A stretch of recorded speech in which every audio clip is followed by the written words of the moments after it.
ইউরোপে যারা আওয়ামী লীগ করেন তাদের কিন্তু খবর আছে। নিউ ইয়র্কে বাংলাদেশ কনসুলেটের ঘটনায় ব্যবস্থা নিতে মার্কিন পররাষ্ট্র দপ্তরে চিঠি দিয়েছে বাংলাদেশ। নিউ ইয়র্কে বিমানবন্দরে এনসিপি নেতা আক্তার হোসেনের ডিম নিক্ষেপের ঘটনা ঘটেছে। চেষ্টা হয়েছে মির্জা ফখরুল ইসলামের গাড়ি বহরে বাধা দেওয়ার। প্রধান উপদেষ্টা অধ্যাপক ডক্টর মোহাম্মদ ইউনূসের সাথে যুক্তরাষ্ট্রে পৌঁছেছেন 3 রাজনৈতিক দলের নেতারা। তবে বিমানবন্দর থেকে বের হওয়া মাত্রই সেখানে অবস্থানরত আওয়ামী লীগের নেতাকর্মীদের রোষানলের শিকার হন বিএনপি, জামায়াত ও এনসিপির শীর্ষ নেতারা।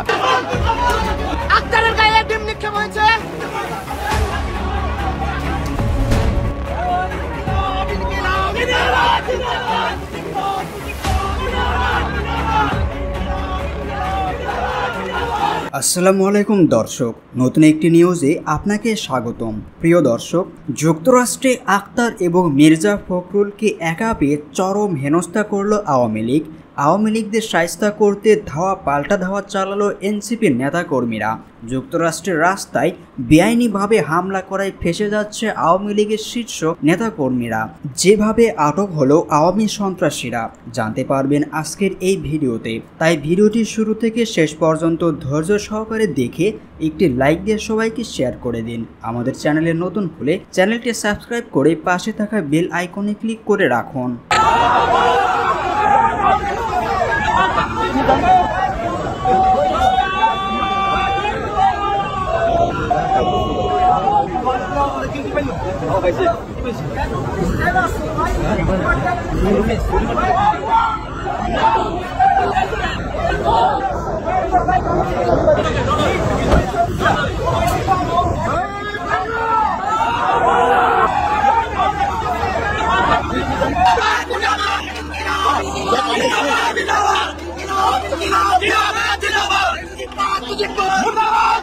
আমরা সেই প্রজন্ম যারা হাসিনার গুলির সামনে দাঁড়াতে আমরা ভয় পাইনি। অতএব কারো ভাঙ্গা ডিমে আমাদের কিছু যায় আসে না। বরং এই ঘটনার মধ্য দিয়ে আবারও প্রমাণিত হয়েছে যে আওয়ামী লীগ একটি সন্ত্রাসী সংগঠন। আওয়ামী লীগকে জন্মগতভাবে এবং প্রকৃতিগতভাবে সন্ত্রাসী সংগঠন।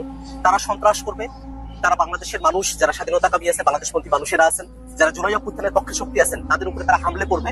এটাতে আমরা আর অবাক হই না। বরং আমরা মনে করি যে অন্তর্বর্তীকালীন সরকার এই দীর্ঘ সময়ে 1 বছর জুড়ে আওয়ামী লীগকে বিচারের আওতায় নিয়ে আসার যে প্রক্রিয়া সরকারের শুরু করার কথা ছিল, সেটা খুব সামান্য অগ্রসর হয়েছে। আওয়ামী লীগের যেসব সন্ত্রাসীরা বাংলাদেশ থেকে পালিয়ে এসেছে, তারা বিদেশের বিভিন্ন জায়গায় তারা এখনো সন্ত্রাসের শখ করছে। আমরা অন্তর্বর্তীকালীন সরকারের কাছে আহ্বান রাখবো, যারা দেশে এবং দেশের বাইরে আওয়ামী লীগ এবং তাদের দোসররা সন্ত্রাসের শখ করছে, তাদেরকে অতি দ্রুত বাংলাদেশে ফিরিয়ে নিয়ে গিয়ে তাদেরকে বিচারের আওতায় নিয়ে আসা হবে। এবং আমরা একটা কথা বারবার স্পষ্ট করে বলি, আজকে আমরা যখন নিউ ইয়র্কে এয়ারপোর্টে আমরা নেমেছি, আমরা দেখেছি আওয়ামী লীগের সন্ত্রাসীরা তারা যখন হুঙ্কার দিয়ে আসছিল, তারা যখন নানা অশ্রাব্য গালিগালাজ করছিল। আপনারা জানেন যে আমাদের যুগ্ম সদস্য সচিব কাসিম জারা আপু, তিনি আমাদের সঙ্গে এসেছেন, তাকে উদ্দেশ্য করে নানা ধরনের অশ্রাব্য গালিগালাজ করা হয়েছে, আমাদের উদ্দেশ্য করে অশ্রাব্য গালিগালাজ করা হয়েছে। আমরা মনে করি এটাই আওয়ামী লীগের চরিত্র। আওয়ামী লীগ আজকের এই ঘটনার মধ্যে দিয়ে আবারও তাদের যে সন্ত্রাসের এবং তাদের যে ঘৃণ্য চরিত্র, সেটার আবারও বহিঃপ্রকাশ তারা ঘটিয়েছে। বাংলাদেশের মানুষেরা আওয়ামী লীগকে প্রত্যাখ্যান করেছে। আওয়ামী লীগ বাংলাদেশের 15টা বছর ধরে যে গুম, খুন, হত্যাযজ্ঞ তারা করেছে, যে মানবতা বিরোধী অপরাধ সংঘটিত করেছে, তার বিরুদ্ধে বাংলাদেশের মানুষেরা 24 অভ্যুত্থানে তারা জীবন দিতে কুণ্ঠাবোধ করেনি।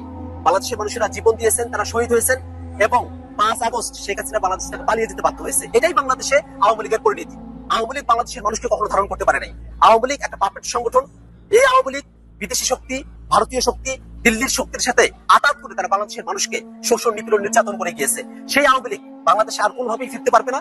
এবং বাংলাদেশে আওয়ামী লীগের যারা বিভিন্ন সময় আমরা দেখছি বাংলাদেশেও তারা সন্ত্রাসী হামলার তারা সব করছে, তাদেরকে যেন সরকার আইনের আওতায় নিয়ে আসে, সে আহ্বানটাই আমরা সরকারের কাছে পুনর্ব্যক্ত করতে চাই।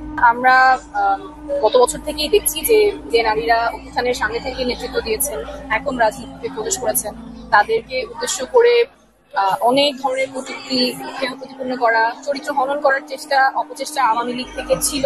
সেটারই আজকে আরেকটা বহিঃপ্রকাশ হলো। কিন্তু আসলে এটা আমাদের সদস্য সচিব যেরকম বললো, এটা নারীদেরকে দমাবে না।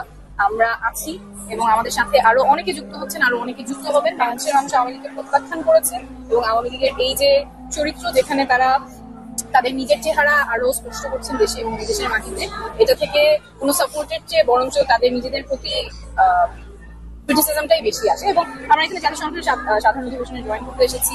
সাথে আমাদের প্রবাসীদের জন্য একটা বিশেষ ইভেন্ট আছে, NRB Connect. We are looking forward to meeting a lot of Bangladeshis who are really committed to the cause of Bangladesh 2.0। বাংলাদেশপন্থী অনেকেই আছে নিউ ইয়র্কে, তাদের সাথে আমাদের আগামী কয়েকদিন দেখা হবে, কথা হবে। নিউ ইয়র্কে বিমানবন্দরে এনসিপি নেতা আক্তার হোসেনের ডিম নিক্ষেপের ঘটনা ঘটেছে। চেষ্টা হয়েছে মির্জা ফখরুল ইসলামের গাড়ি বহরে বাধা দেওয়ার। এসব ঘটনাকে দূতাবাসের সমন্বয় ও ব্যবস্থাপনার ব্যর্থতা হিসেবে দেখছেন সফরে আসা রাজনীতিকরা। এনসিপি, বিএনপি ও জামাত নেতারা বলছেন টার্গেট করেই এই হামলা চালিয়েছে আওয়ামী লীগ। এই ঘটনায় জ্যাকসন হাইটস থেকে মিজান চৌধুরী নামে এক ব্যক্তিকে আটক করেছে নিউ ইয়র্ক পুলিশ। ঘটনা তদন্ত করে ব্যবস্থা নেওয়ার আশ্বাস দিয়েছে অন্তর্বর্তী সরকার। মাহফুজ মিশু রিপোর্টে বিস্তারিত। স্থানীয় সময় সোমবার বিকেলে নিউ ইয়র্কের জন এফ কেনেডি বিমানবন্দরে ডিম ছোড়া হয় এনসিপির সদস্য সচিব আক্তার হোসেনকে লক্ষ্য করে। বিএনপি মহাসচিব সহ একই সাথে বিমানবন্দর থেকে বের হচ্ছিলেন এনসিপির দুই নেতা। এনসিপি নেতারা গাড়িতে উঠলে তা আটকে বিক্ষোভ করে আওয়ামী লীগ কর্মীরা। আক্তার হোসেনকে বহনকারী গাড়ির সামনে শুয়ে পড়লে পুলিশ এসে সরিয়ে দেয় তাদের। পরে হোটেলের বাইরে সমর্থকদের নিয়ে এ হামলার প্রতিবাদ জানায় এনসিপি। উল্টো পাশে আগে থেকে অবস্থানরত আওয়ামী লীগ নেতাকর্মীরাও এ সময় পাল্টা স্লোগান দিতে থাকে। এ নিয়ে ম্যানহাটনের গ্র্যান্ড হায়াত হোটেল এলাকায় তৈরি হয় সাময়িক উত্তেজনা। বিক্ষোভের পর এনসিপি নেতারা বলেন এ ধরনের হামলায় অবাক হননি তারা। হোটেলে জামায়াতের নায়েবে আমির সৈয়দ আব্দুল্লাহ মোহাম্মদ তাহেরের সাথে সাক্ষাৎ করতে আসেন দলের নেতাকর্মীরা। এ সময় দলগুলোর ঐক্যের উপর জোর দেন তিনি। বলেন দূতাবাসের যোগাযোগ ও ব্যবস্থাপনার ভুলে এনসিপি নেতার উপর হামলার ঘটনা ঘটেছে। ওভারঅল পুরো ম্যানেজমেন্ট যেটা আমি দেখলাম যে আজকে আমাদেরকে এক জায়গায় দিয়ে গাড়িতে উঠেছে আনার জন্য, আবার গাড়ি থেকে নামে নর্মাল প্রসেসে আসছে, এগুলো খুব বেশি কমিউনিকেশন গ্যাপ আছে বলে এটা আমার কাছে মনে হয়েছে। হাই কমিশনের ম্যানেজমেন্ট ব্যর্থতা, এটা তো কোনো সন্দেহ নেই।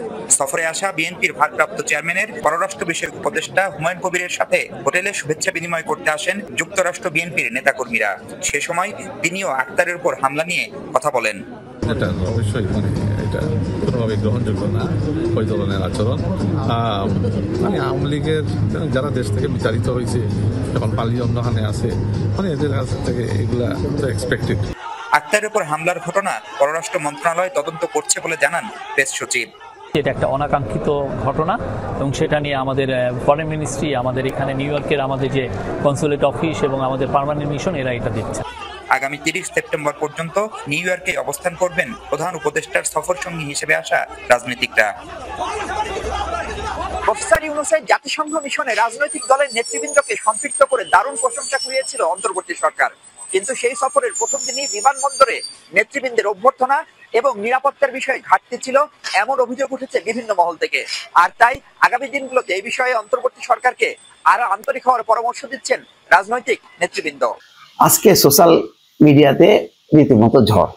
পুরো বাংলাদেশ যেন নিউ ইয়র্কে, বিশেষ করে এয়ারপোর্টের ঘটনাটা নিয়ে আওয়ামী লীগের সমর্থক যারা ব্লগার বলেন বা যারা নিয়মিতভাবে দেখেন, তার উচ্ছ্বাসের শেষ নেই। ছবি শেয়ার হচ্ছে, হাজার হাজার ছবি, কিভাবে আক্তারকে ডিম মারা হলো এবং কিভাবে মির্জা ফখরুল ইসলামকে আবার সালাম দেওয়া হলো। আবার কেউ বলছে যে আপাকে দিয়েন না, ওই আক্তারকে দেন রাজাকারের বাচ্চা। এই সমস্ত যে অবস্থাটা, সেই দৃশ্যগুলো দেখলে আসলে খুবই অবাক লাগে।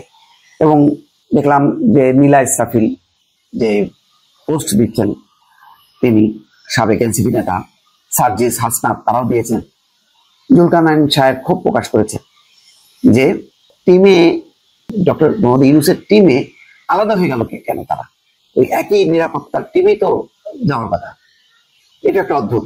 আবার কেউ বলেছেন যে জামাতের নেতা তাহের সাহেব গেছেন, তিনি তো ঠিকই ওই টিমে গেলেন। মির্জা ফখরুল আর এনসিপি নেতারা আলাদা হলেন কি করে?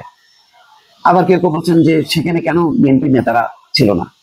তো যেমন ক্ষোভ দেখছি একের পর এক নীলা ইসরাফিল, জুলকারনাইন সাহেব, আবার যথেষ্ট পরিমাণ এই পরিস্থিতি যে একটা শিক্ষা পাওয়া উচিত হয়েছে, ক্ষোভ, রাগ। ইলিয়াসের পোস্টও দেখছি, নানা রকম প্রতিক্রিয়া। আজকে প্রতিক্রিয়ায় 6 লাখ সোশ্যাল মিডিয়াতে। তো মোটামুটি আজকে এটা আওয়ামী লীগের আজকে ঈদের দিন, আজকে একটা ঈদ উৎসব তার পালন করছে বলা যায়। কারণ মানে এক পক্ষ যখন দুঃখিত হয়, অপমানিত হয়, আর এক পক্ষ যখন উচ্ছ্বাস হয়, তখন বোঝা যায় ওই পক্ষ আজকে ঈদ। এবং আওয়ামী লীগ যেখানে কিছুই করতে পারতেছিল না, সেখানে অন্তত এইটুকু করে তো তারা একটু উচ্ছ্বাস প্রকাশ করতেই পারে। এদিকে যুক্তরাষ্ট্রে আক্তারের উপর হামলা, সার্জিসের কড়া হুঁশিয়ারি। যুক্তরাষ্ট্রে জুলাই সন্ত্রাসী স্লোগান দিয়ে এনসিপির নেতা আক্তার হোসেনের ওপর হামলা করা হয়েছে। স্থানীয় সময় সোমবার রাত 1:30টার দিকে নিউ ইয়র্কের জন এফ কেনেডি বিমানবন্দরে পৌঁছানোর পর দলটির সদস্য সচিব আক্তার হোসেনকে লক্ষ্য করে ডিম ছোড়া হয় এবং গালিগালাজ করা হয়। এই ঘটনায় ক্ষোভ প্রকাশ করে নিন্দা জানিয়েছেন এনসিপির নেতারা। অন্যদিকে আক্তার হোসেনের ওপর ডিম নিক্ষেপের ঘটনাকে অনাকাঙ্ক্ষিত বলে মন্তব্য করেছেন প্রধান উপদেষ্টার প্রেস সচিব শফিকুল ইসলাম। একইভাবে ক্ষোভ প্রকাশ করে নিন্দা জানিয়েছেন যুক্তরাষ্ট্রের হাওয়ার্ড বিশ্ববিদ্যালয়ের সহকারী অধ্যাপক ডক্টর মির্জা গালিব। এদিকে পুরো ঘটনায় জড়িত পতিত আওয়ামী লীগের উদ্দেশ্যে হুঁশিয়ারি দিয়েছেন এনসিপির অন্যতম শীর্ষ নেতা সার্জিস আলম। মঙ্গলবার সকাল 9:45টায় নিজের ভেরিফাইড ফেসবুক পেজে দেওয়া এক পোস্টে এনসিপির উত্তরাঞ্চলের মুখ্য সংগঠক বলেন, এই পাঁচাটা দালাল এবং জনতার ভয়ে যান নিয়ে পালিয়ে যাওয়া তাদের মা হাসিনা হাজারের অধিক খুনের নির্দেশদাতা। বিগত 17 বছরে এই দেশে গুম, খুন, বিচার বহির্ভূত হত্যাকাণ্ড, লুটপাট, ধর্ষণ থেকে শুরু করে এমন কোনো ঘৃণিত কাজ ও অন্যায় নেই যা তারা করেনি। হামলাকারীদের অসভ্য জানোয়ার আখ্যায় দিয়ে সার্জিস বলেন, এই অসভ্য জানোয়ারদের বিন্দুমাত্র অনুশোচনা নেই। দালালি করতে করতে আর পা চাটতে চাটতে এরা এদের বিবেক বোধ হারিয়ে ফেলেছে। এরা এদের পরিবার ও আত্মীয় স্বজনের জন্য অভিশাপ। হুঁশিয়ারি দিয়ে এনসিপি নেতা বলেন, এই নরপশুদের আর ছাড় দেওয়ার সুযোগ নেই। সেই সঙ্গে তাদের আশ্রয়ের দাতাদের সতর্কবার্তা দিয়ে সার্জিস বলেন, যারা অর্থসহ বিভিন্ন সুযোগ সুবিধার বিনিময়ে এই শয়তানদের আশ্রয় দিয়েছেন এবং দিচ্ছেন তারা সাবধান হয়ে যান। সুযোগ পেলে এই কালো সাপগুলো আপনাদেরকে সবল মারবে।